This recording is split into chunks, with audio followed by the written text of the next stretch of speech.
यदा यदा हि धर्मस्य ग्लानिर्भवति भारत अभ्युत्थानमधर्मस्य तदात्मानं सृजाम्यहं परित्राणाय साधूनां विनाशाय च दुष्कृतां धर्म संस्थापनार्थाय संभवामि युगे युगे। जय जगन्नाथ।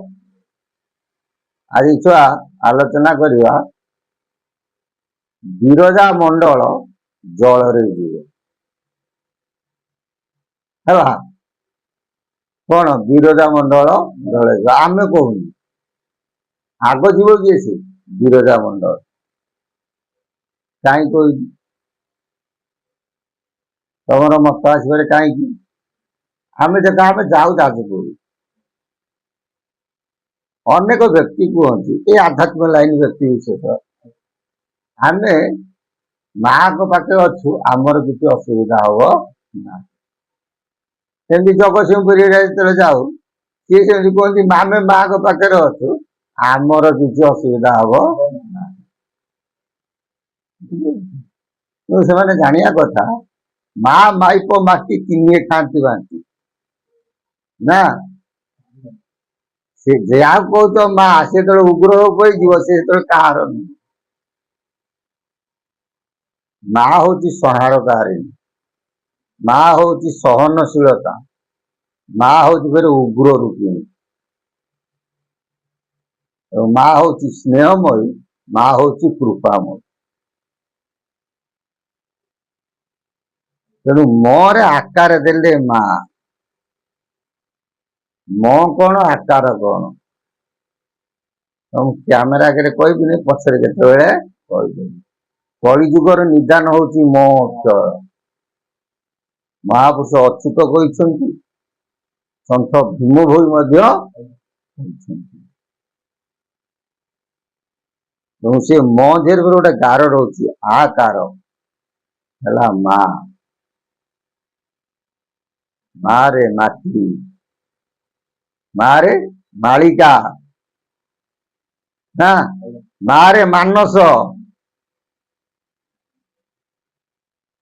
तेणु आर अर्थ बाहर कले ओडिया डिक्शनरी अर्थ बाहर कले विशाल छाड़ भगवान विश्वटा हूँ प्रभुंर किंतु कलि जुगरे जाजपुर पुरी ये हूँ देवभूमि सब जाक देवभूमि ता भर ये स्थान हूँ स्वतंत्र कारण शास्त्र प्रमाण दिए ये हूँ प्रभुंर गोटे विराट शरीर पाद हूँ जाजपुर पति है कटक हृदय हूँ एकाम्र क्षेत्र कंठ है 18 नला मस्तक हूँ श्रीक्षेत्र यहीपरि विराट पुरुष को यही जाजपुर पुरी भीतर कौन है स्थान विवेचना करा जाए तमे देख कहती पिंड ब्रह्मांड एकमत जानती सुज्ञानी पंडित पिंडरा तमें देख गोटे मनीष जो मरवा समय आसे आत्मा मरे नहीं मनुष्य शरीर जो मरवा समय आसे प्रथम केमी हुए ना पाद गुराक ठंडा हो जाए ठंडा हो जाए ना धीरे धीरे धीरे कौन जो हेका उठो मरे तेणु प्रलयटा सृष्टि हुए कौटू पादरू तेणु विराट शरीर किए से प्रभुंर पाद किए से ना जाजपुर तेणु आद्य कौटू संहार लीला आरंभ हम जाजपुर हाँ कि नहीं आम कहून महापुरुष को शास्त्र मुताबक है आउ गोटे मन रखी था बंग बिहार ओडिशा मिसिक उत्कल आम भी थे देखुलु ओडाटा केड़ बड़ वास्तव मत आम से सब देखिलु जाजपुर पुरी हूँ ओडिशा है तेणु आग लीला संहार लीला आरंभ हो कौटू पाद हूँ किए से ना जाजपुर बिरजा मंडल ବୁଝିଗଲା ନା? ଭୀମ ଇଏ ଆମର କିଏ ସେ ମହାପୁରୁଷ ଅରକ୍ଷିତ ଦାସ ଲେଖିଛନ୍ତି ପୂର୍ବରୁ ସମୁଦ୍ର ମାଡ଼ି ନ ଆସିବ ବିରଜା ମଣ୍ଡଳ ସବୁ ବସାଇନ ନବ କୋଉଥିରେ ମହାପଦ୍ମ କଳ୍ପ ସେ ଆଜି ନ ହଉ ସେ ଯେବେ ହବ ତାଙ୍କ ବାଣୀ ଅନ୍ୟତା ହବ ନାହିଁ କହିଲେ ପୂର୍ବ ପଟରୁ ସମୁଦ୍ର ଉଠିବ ବିରଜା ମଣ୍ଡଳ ଟୋଟାଲ ଭସେଇ ନବ ତେଣୁ ବିରଜା ମଣ୍ଡଳ କଣ ହେଇଯିବ ଜଳରେ ଚାଲିଯିବ ଇଏ ଯେତେ ଗୁଡିଏ ମହାପୁରୁଷ ଆସିଥିଲେ ସବୁ ଏମିତି କହିକି ଯାଇଛନ୍ତି ଜଣେ ଗେହ୍ଲା ପୁଅ ଓଡିଶାରେ କଣ ହେଇଥିଲେ ସେତେବେଳେ ବାହାରିଥିଲେ ବୁଝିପାରୁଛ ନା ସେ ଗେହ୍ଲା ପୁଅ କିଏ ସେ ହିନ୍ଦୁ ନୁହଁ କି ମୁସଲମାନ ନୁହଁ କିଏ ସେ ନା ଭକ୍ତ ସାଲବେଗ ସିଏ ମଧ୍ୟ ଜଗତକୁ କିଛି କଣ ହେଲେ ଭବିଷ୍ୟବାଣୀ ପ୍ରଦାନ କରିକି ତାଙ୍କର ଖଣ୍ଡେ ଶାସ୍ତ୍ର ହଉଛି କଳି ଭାରତ କାହାର ସାଲବେଗଙ୍କର ସିଏ ଲେଖିଛନ୍ତି କଣ ଏ ଭବିଷ୍ୟତ ମାଳିକାରେ ସେ ପ୍ରଥମ ନୀଳା କୋଉଠି ହବ ଗୋଟା କହନ୍ତି କରିକି ଥିବୁ 13କୁ 14-15 ଲାଗିବ ହୁନର 17କୁ ବୁଝିବ 17କୁ 18-19 ସରୁ ସରୁ ଟୋକାଇ ରହିବେ ମରୁ ଏସବୁ କହନ୍ତି ନା ସବୁ 13କୁ ଠିକ କରିଛନ୍ତି ସେ ତାଙ୍କର ଯୋଉ କଳି ଭାରତ ଶାସ୍ତ୍ର ଖଣ୍ଡକ ଲେଖିଛନ୍ତି ତା ଦେହରୁ ଗୋଟେ ପଂକ୍ତି ଆମେ ଆଣିଛେ ତାରି ଉପରେ ଆଲୋଚନା କରିବା କହିଲେ ଯାଜପୁର ସ୍ଥାନ ଯେଇ 13 ଅଙ୍କ ମାନେ ନଥିବେ କେହି ଯେ ଲୋକେ ଯିବେ ରେଣୁ ହୋଇ ମୋ ରାମ ଯେ କହିଲେ ଯାଜପୁର ସ୍ଥାନ ଯେଇ ଆମେ କହୁନୁ କଳି ଭାରତରେ ଭକ୍ତ ସାଲବେଗ ଏକଥା କହିଛନ୍ତି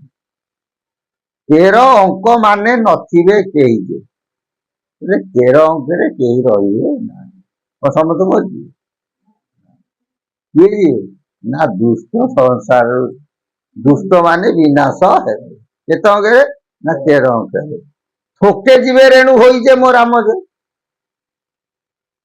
ଏବଂ ତା ଭିତରୁ କିଛି ଦୁଷ୍ଟ ଚାଲିଯିବେ ଆଉ କିଛି ରେଣୁ ହୋଇଯିବେ ମାନେ ସେମାନଙ୍କର ଅନେକ କ୍ଷୟକ୍ଷତି ଘଟିଯିବ ମାନେ ଗର୍ବ ଅହଙ୍କାର ଆଉ ରହିବେ ନାହିଁ ହୀନ ହେଇଯିବେ ମୋ ରାମ ସିଏ ମଧ୍ୟ ଭକ୍ତ ସାଲବେଗ ରାମକୁ ସମ୍ବୋଧନ କରିଛନ୍ତି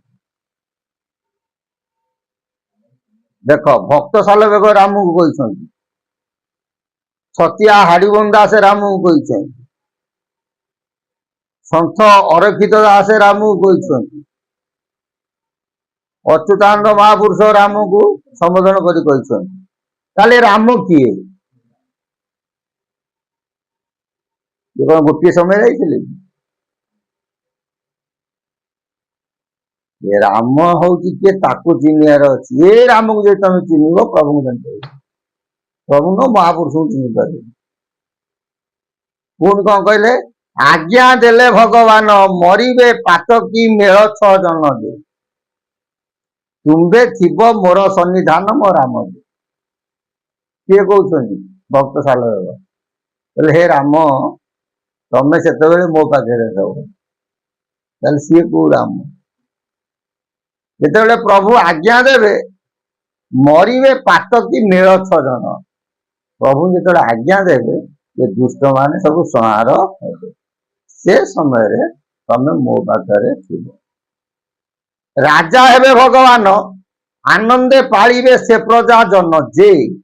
ନୀଳଗିରିରେ ଥାଇଣ ମୋ ରାମ ସୁନ୍ଦର କଥା କହିଲେ ରାଜା ସେ ସମୟରେ କିଏ ହେବେ ସ୍ୱୟଂ ଭଗବାନ ରାଜା ହେବେ ଆନନ୍ଦରେ କଣ କରିବେ ପ୍ରଜାଜନକୁ ପାଳିବେ କୋଉଠି ନା ନୀଳଗିରିରେ ଥାଇ ରାମ ହେ ରାମ ସେତେବେଳେ ଠାକୁର ନୀଳଗିରିରେ ଥିବେ ହେଲା ଯୋଉଟା ନେଇଛନ୍ତି ଠାକୁର ହୋଇବେ ଠାକୁର ରଜା ସୁଖରେ ପାଳିବେ ସିଏ